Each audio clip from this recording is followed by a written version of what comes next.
Pay-per-mile tax on EVs sparks industry backlash. Pay-per-mile tax on EVs sparks industry backlash.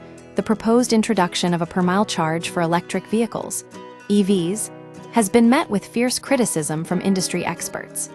While there's general agreement that EVs should contribute fairly to road maintenance and infrastructure costs, the pay-per-mile model is seen as flawed and potentially damaging in its broader implications. The primary concern centers around the potential creep of this system beyond just EVs. Industry voices fear that if implemented, a per-mile charge could gradually expand to encompass all vehicles, ultimately leading to a complex web of differentiated pricing based on factors like vehicle type, time of day, and even chosen route. This echoes concerns raised 2 decades ago by former Prime Minister Tony Blair, who had envisioned a similar system.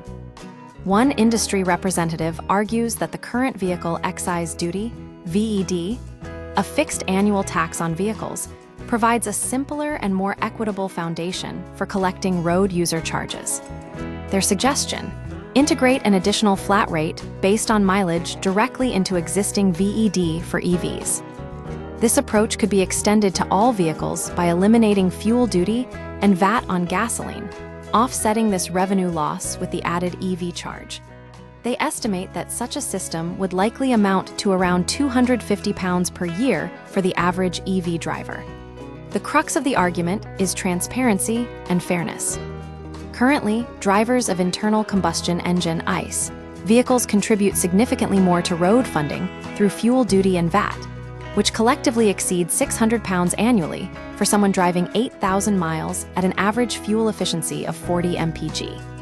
In contrast, EVs often pay minimal tax, a mere 5% VAT on charging costs if charged overnight at low rates, making the current system feel skewed. The industry representative further suggests that framing the EV charge as a monthly payment might make it more palatable for consumers.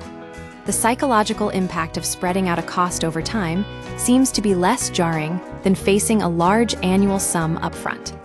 Ultimately, finding an equitable and sustainable funding model for road infrastructure is paramount. However, implementing complex and potentially intrusive per-mile charges raises significant concerns about practicality and fairness.